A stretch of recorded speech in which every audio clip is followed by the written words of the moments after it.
Welcome guys. हम ये कर रहे हैं, हम वो कर रहे हैं, वो ये कर रहा है, वो ये कर रही है। कैसे बोलते हैं हम ये सब चीज़ें इंग्लिश में, है ना। तो जब कभी हमें प्रेजेंट में ही बात करना है कि वो ये काम कर रही है, वो ये काम कर रही है, तब हम कैसे करेंगे। तो उसके लिए हम प्रेजेंट कंटिन्यूस टेंस का यूज़ करते हैं। ठीक है। अब प्रेजेंट कंटिन्यूस की पहचान क्या है? रहा है, रही है, रहे हैं। कंटिन्यूस का मीनिंग है कि कोई काम चल रहा है, हो रहा है ना। तो अब आपको देखना है कि जो सब्जेक्ट है, सब्जेक्ट तो सारे आपको पता है पहले से ही, है ना। प्रेजेंट कंटिन्यूस टेंस के बाद में जैसे सब्जेक्ट है, सब्जेक्ट के बाद में इज, एम, आर इनकी हेल्पिंग वर्ब है। सिंगुलर के साथ में हम इज लिखते हैं, आई के साथ एम लगाते हैं और प्लूरल और यू के साथ में आर लगाते हैं, है ना। ये अपने सिंपल सेंटेंसेस में पढ़ चुके हैं। नहीं देखे अगर वो वीडियो तो सिंपल सेंटेंसेस वाले वीडियो में जाकर के आप देख सकते हो। ठीक है ना। फिर वर्ब की आई एन फर्स्ट फॉर्म लगाया, उसमें आई एन जी लगा दिया और ऑब्जेक्ट लगा दिया। ठीक है, यहाँ तक ही क्लियर हुआ। अब अपन उसको प्रैक्टिस करेंगे। ठीक है। I am reading a book, देखो आई के साथ एम पुट किया है और रीड में आई एन जी लगा दिया है। इट मीन्स मैं एक पुस्तक पढ़ रही हूँ, मैं एक पुस्तक पढ़ रही हूँ। You are reading a book, तुम एक पुस्तक पढ़ रहे हो। He is reading a book, वह एक पुस्तक पढ़ रहा है। She is reading a book. यहाँ पे एक चीज आपने ध्यान रखा होगा कि कोई भी चीज़ आपको चेंज नहीं करना है। जैसे सिंपल प्रेजेंट टेंस में आप बदल रहे थे ना कि डज लगा रहे थे, डू लगा रहे थे, अब यहाँ पे नहीं लगाना, यहाँ पे सबके साथ एक जैसा है ना। They are reading a book, वे लोग एक पुस्तक पढ़ रहे हैं। We are reading a book, हम सब एक पुस्तक पढ़ रहे हैं। Parth is reading a book, Parth एक पुस्तक पढ़ रहा है। तो आपने देखा गाइस कि यहाँ पे हम इज लगा रहे हैं, है ना। यहाँ पे इज लगा रहे हैं ना, सिंगुलर है ना। थर्ड पर्सन हो, सिंगुलर हो, लेकिन आई के साथ एम और यू, दे, आर, वी के साथ में आर लगा रहे हैं और आईएनजी की फॉर्म सबके साथ लगा रहे हैं ना। ऑब्जेक्ट में अब आप कुछ भी चेंज कर सकते हो। अब आपको प्रैक्टिस कैसे करना, डिफरेंट टाइप्स की वर्ब लेना और डिफरेंट टाइप का ऑब्जेक्ट लेना। सपोज आप राइट ले रहे हो तो I am writing a book, मैं एक पुस्तक पढ़ रहा हूँ, लिख रहा हूँ। I am writing a letter, इस प्रकार से आप डिफरेंट टाइप का चीज लेकर के आप उसको कर सकते हैं। अब आप निगेटिव कैसे करेंगे, तो अब निगेटिव करने के लिए कुछ भी नहीं करना है। मैंने बहुत सिंपल वे में आपको बार बार बताया है कि जो हेल्पिंग वर्ब होती है उसके बाद में अपने को नॉट लगाना पड़ता है। देखो आई एम इज, यहाँ से मैं हटा लूँ आई एम, यहाँ पे देखो इसके बाद में आपका नॉट आ जाएगा और वर्ब की फर्स्ट फॉर्म और आईएनजी साथ में चलेगी। ठीक है। I am not reading a book, मैं एक पुस्तक नहीं पढ़ रही हूँ। You are not writing a book, reading a book, तुम एक पुस्तक नहीं पढ़ रहे हो। He is not reading a book, she is not reading a book, they are not reading a book, वे एक पुस्तक नहीं पढ़ रहे हैं। We are not reading a book. We are not reading a book. Parth is not reading a book. How easy ना, ये easy होता है। बस आपको समझने भर की बातें हैं कि आपको कहाँ पे निगेटिव लगाना है और कहाँ पे हेल्पिंग वर्ब लगाना है। फिर से मैं रिपीट कर दिया, आई रिपीट माई लाइन कि जहाँ पे आपको निगेटिव सेंटेंस बनाना है प्रेजेंट कंटिन्यूस टेंस में, वहाँ पे हेल्पिंग वर्ब के बाद में आपको नॉट लगा देना है, बाकी एज इट इज वैसा का वैसा लिख देना है, आपका निगेटिव बन जाएगा, है ना। ये आपका निगेटिव हो गया। ठीक है ना। अब आपकी बारी आती है इंट्रोगेटिव करने की, है ना। तो इंट्रोगेटिव की क्या पहचान बताई मैंने पहले, क्वेश्चन मार्क, और सब उससे भी ज़्यादा जरूरी है कि कोई भी हेल्पिंग वर्ब को सामने ले आना है। तो उसमें आंसर कैसा होना चाहिए, केवल कैसा होगा, यस और नो में होगा, है ना। तो आपको कुछ नहीं करना है, इसी में अपन प्रैक्टिस करते हैं तो जल्दी जल्दी समझ में आ जाएगा, वहां पे फिर गलतियां नहीं होती है आपसे। ठीक है ना। That's how I learn this English. Okay, so यहाँ पे बिल्कुल भी गलती नहीं करना। रीडिंग तो रीडिंग का बुक तो लिखा हुआ है ऑलरेडी। सो अब इसकी क्या थी, एम था, तो एम कैपिटल ए कैपिटल कर देना, am I reading a book, और यहाँ पे क्या करना है, क्वेश्चन मार्क लगा देना, am I reading a book, are you reading a book, are you reading a book, और फिर क्वेश्चन मार्क लगा देना है। फिर ही आता था तो इसके साथ इज आएगा, इसका आई कैपिटल कर देंगे। Is he reading a book, क्या वह एक पुस्तक पढ़ रहा है। ध्यान से सुन रहे हो, पढ़ रहा है, ता छूट गया है यहाँ पे, है ना, शायद मैंने पिछली बार में बोल दिया। तो is she reading a book, क्या वह एक पुस्तक पढ़ रही है, ठीक है ना। फिर आर दे, चूंकि दे क्या है, प्लूरल है, तो प्लूरल के साथ अपन आर लगा रहे थे। Are they reading a book, क्या वे पुस्तक पढ़ रहे हैं। Are we reading a book, क्या हम एक पुस्तक पढ़ रहे हैं। किसी पर्सन का नाम ले लो आप, सपोज पार्थ का ले लेंगे तो इज ले लेंगे। इज पार्थ, देखो यहाँ पे अपन पी कैपिटल लिखेंगे क्योंकि नेम का है ना। Is Parth reading a book, क्या पार्थ एक पुस्तक पढ़ रहा है। सब क्या से शुरू हो रहा है, तो इसका मतलब यहाँ से व्हाट नहीं लगाया है, केवल हमने हेल्पिंग वर्ब को सामने लगा दिया है और लास्ट में क्वेश्चन टैग लगा दिया, ठीक है ना। यहाँ तक कि किसी को कोई प्रॉब्लम है क्या, तो एक बार प्रैक्टिस कर लेंगे। Am I reading a book, are you reading a book, is she reading a book, is he reading a book, are they reading a book, are we reading a book, is Parth reading a book? Yes, how easy, na? This is, if you want to take practice, so please do different types of verb and different types of object and do practice. Do practice, definitely you will be success. Whenever you talk about fluency, so don't get fumble. Fumble हर कोई होता है, everyone feel this problem. ऐसी ही problem से गुजरता है हर व्यक्ति, but after sometimes it's continue, okay? सो अभी जब आपको कुछ करना पड़ता है तो passes of time you can do this work, बहुत जल्दी स्पीड में निकल जाएंगे। यहाँ तक कि क्लियर हो गया। अगर आपको इसी में इंट्रोगेटिव और निगेटिव करना है तो interrogative question, am I not reading a book, क्या मैं पुस्तक नहीं पढ़ता हूँ। अक्सर आप भाई बहनों में झगड़ा होते रहता है ना कि मैं नहीं करता हूँ क्या मैं पढ़ नहीं रहा हूँ क्या। तो are you not reading a book, क्या मैं एक पुस्तक नहीं क्या तुम एक पुस्तक नहीं पढ़ रहे हो। Is he not reading a book, क्या वह एक पुस्तक नहीं पढ़ रहा है, या एक पुस्तक नहीं बोल के पुस्तक भी आ रहा है क्या, पुस्तक नहीं क्योंकि तो हमने इसमें आर्टिकल में लगाया हुआ है। Is she not reading a book, क्या वह पुस्तक नहीं पढ़ रही है।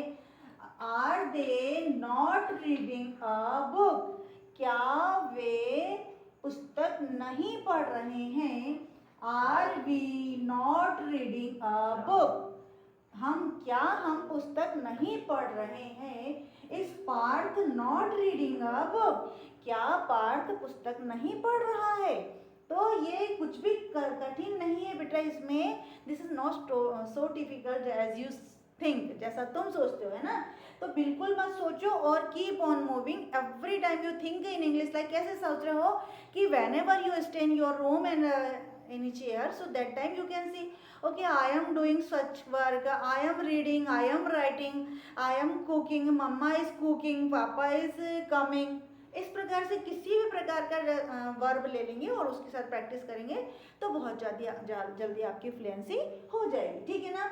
अब इसके बाद में एक बहुत बहुत कीमती लेकिन इम्पॉर्टेंट थिंग्स रह जाती है, कैसे, WH फैमिली के साथ, है ना।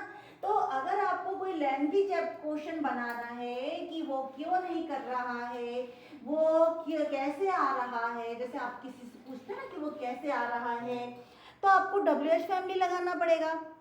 WH फैमिली को अप्लाई करते समय आपको कुछ भी चेंज नहीं करना है, एज इट इज इंट्रोगेटिव लिखना है और उसके आगे आपको अप्लाई कर देना है, तो ये बहुत ईजी हो जाएगा। सपोज आपको वाई लगाना है तो why am I reading a book, मैं ये पुस्तक क्यों पढ़ रहा हूँ या मैं पुस्तक क्यों पढ़ रहा हूँ, why am I reading a book. देखो कितना इजी हो गया, ठीक है ना। मैं एक पुस्तक क्यों पढ़ रहा हूँ, ठीक है। चलिए आगे बढ़े क्या अपन इसमें, तो वाई आर लगाया था यू के साथ, why are you reading a book, why are you reading a book. तुम पुस्तक क्यों पढ़ रहे हो, है ना। बोले अक्सर तुम प्रश्न पूछते तुम ये क्यों कर रहे हो, तुम वो क्यों कर रहे हो, why are you doing so, why are you reading such, why are you writing this, कुछ भी बोलते रहते हो। तो इस प्रकार से आप लेकर के बात कर सकते हो। प्रेजेंट में तो हम अक्सर ही बात करते हैं, तो ये वाली चीज़ों को क्लास में भी आप जब बैठे हो तो भी इस छोटी छोटी चीज़ को लेके बैठे हो। अगर हाउस वाइफ्स हैं तो वो भी अपने घर में जब किचन में काम करती है तो वो सोच सकती है कि I am chopping the vegetable, I am frying the vegetable, I am cleaning the my platform, I am cleaning my house, I am mopping my house, I am gardening, I am watering the plants। इस प्रकार से अपना छोटे छोटे sentence बना करके अपनी practice कर सकते हैं। सो आर के बाद में why is he reading a book, और इसके साथ प्रश्न हो जाता है लेंदी। आपको प्रश्न के साथ आंसर लगाना, तो यहाँ पे आपको यस और नो नहीं लगाना है। यहाँ पे आप because I have to learn this work, because I have to do this work.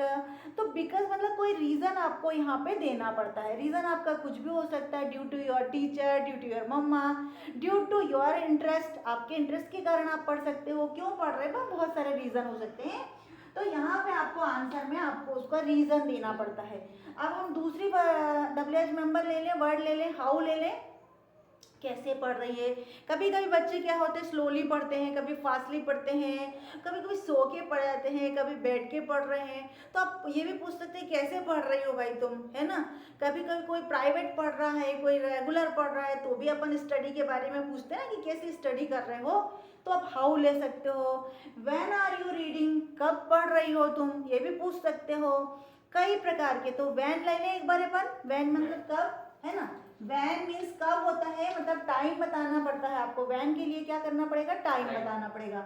When is she reading, वो कब पढ़ रही है। मुझे नहीं पता कि वो कब पढ़ रही है ना। आपकी मम्मी ने से पूछा है कि वो कब पढ़ रही, तो बोल देंगी कि मुझे नहीं पता वो कब पढ़ रही है ना। When is she reading, I don't know, है ना, वो नहीं पढ़ रही है। तो फिर अपने पास आ जाता है, इसके बाद ही हो गया, शी हो गया, फिर दे आ गया। फिर व्हेन आर दे कमिंग, है ना। अब थोड़ा सा रीडिंग चेंज कर लें, वर्ब भी अपन, ताकि समझ जाओगे। व्हेन आर दे कमिंग, देखो यहाँ पे मैंने कुछ भी नहीं करा है, इस वर्ब को हटा के दूसरी वर्ब ले ली। व्हेन आर दे कमिंग, वे कब आ रहे हैं। कभी कोई गेस्ट आ रहा है, विजिट कर रहा है, तो हम when are you visiting, when are they coming, है ना, वो आ रहे हैं, ये भी पूछ सकते हैं। ऐसा छोटा सा क्वेश्चन भी आप ऐसा पूछ सकते हैं। बिल्कुल नहीं घबराना है, किसी प्रकार के हेजिटेशन से नहीं घबराना है, किसी प्रकार के फियर से नहीं बोलना है। हम गलत हो जाएंगे इसका डर नहीं रखना है। गलती नहीं करेंगे तो सीखोगे नहीं। और ज़रूरी नहीं कि हम नेटिव लैंग्वेज तो है नहीं हमारी है, हम हिंदी भाषी देश में रह रहे हैं, और हमारे आसपास का जो एरिया है वो भी सारा हिंदी भाषी है। तो अगर हम कोई लैंग्वेज सीख रहे हैं तो ये अच्छी बात है, लेकिन उसके साथ रिस्पेक्ट कर रहे हैं हम अपनी हिंदी की, इंग्लिश की, ये बहुत बड़ी बात है। तो अगर हम शुरू में फंबल हो रहे हैं, स्टक हो रहे हैं, तो डजंट मैटर। आप सामने वालों को बहुत पोलाइट वे में कह सकते हो कि हम अभी सीख रहे हैं। बिल्कुल भी अगर कोई आपको क्रिटिसाइज करने की कोशिश करना है तो बिल्कुल पोलाइट वे में बोलिए कि अभी हम सीख रहे हैं। अगर छोटी मोटी मिस्टेक हो रही तो भैया आप बता दीजिए प्लीज़, हम इसको सॉल्व कर लेते हैं, है कि नहीं। बिल्कुल भी किसी प्रकार से उलझना नहीं, है ना, ठीक है। व्हेन आर दे कमिंग, वे कब आ रहे हैं। अब यहाँ पे आपको टाइम बताना पड़ेगा, वहाँ यस और नो में आपको टाइम नहीं बताना पड़ रहा था, है ना। अब हाउ आर दे कमिंग, वो कैसे आ रहे हैं भाई। हाउ आर, अब समझो इसको अपन ऐसे लगा, हाउ आर दे कमिंग, वो कैसे आ रहे हैं। बाय बस आ रहे हैं, बाय ट्रेन आ रहे हैं, है ना। फिर आपको यहाँ पे बाय लगाना पड़ता है, क्योंकि आप किसी व्हीकल से आ रहे हैं तो आपको बाय के साथ आंसर देना पड़ता है। फिर अपन राम के लिए ले लें, फिर क्या वेयर ले लें,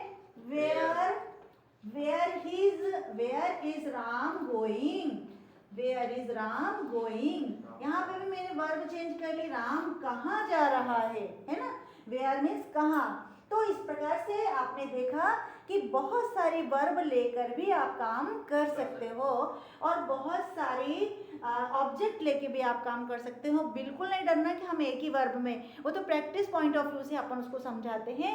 तो कीप प्रैक्टिसिंग, और बहुत डिफरेंट टाइप की वर्ब ले लो, और ये भी ले लो WH फैमिली के डिफरेंट टाइप की ले लो और उसके साथ वर्ब करो। बेटा मेरा उद्देश्य ये नहीं है कि केवल आप क्लास में आए हो और पढ़ लो। गाइस मैं आपके इसलिए भी कहती हूँ कि मेरा उद्देश्य केवल ये नहीं कि 4 बच्चों को पढ़ा लेना है। अभी भी मैं जब देखती हूँ, मैं पिछले कुछ सालों से गांव में रह चुकी हूँ, तो मुझे पता है कि गांव में रहने वाले बच्चों को ये बहुत समस्या आती है। एक तो काफ़ी दिन वो स्कूल नहीं जाते हैं, बहुत बार उन्हें महुआ बीनना पड़ता है, बहुत बार उन्हें कटनी काटने चले जाना पड़ता है, जिस समय उन्हें क्लास जाना पड़ता है, तो इतनी सारी ग्रामर वो स्कूल टाइम में वो नहीं सीख पाते हैं। तो उसके लिए मैं चाहती हूँ गाइस कि उन सब बच्चों तक ये वीडियो पहुँचे, ये चीज़ें पहुँचे जो बिल्कुल इंटीरियर गांव में है, जिनको ये सुविधाएं नहीं है लेकिन वो इच्छा रखते हैं। तो मैं बहुत बहुत इजी वे में उसको समझा रही हूँ और कहना चाहती हूँ गाइस कि अगर आप ये वीडियो देख रहे हो तो ज़्यादा से ज़्यादा इसको शेयर करिए और उन बच्चों तक ज़रूर पहुँचाइए जिनको इसकी ज़रूरत है। इवन कई बार देखती हूँ मैं कि शादी हो गई है लड़कियों की, लड़के भी जॉब कर ले रहे हैं, लेकिन वहाँ पे जब जा कर के एमएससी कर लिए हैं, एमए कर लिए और फिर जाके इंग्लिश उनको सीखना पड़ता है। तो प्लीज़ गाइज इसको फोकस करिए और उन तक पहुँचाइए जिनको वास्तव में इसकी ज़रूरत है। Thank you for watching me.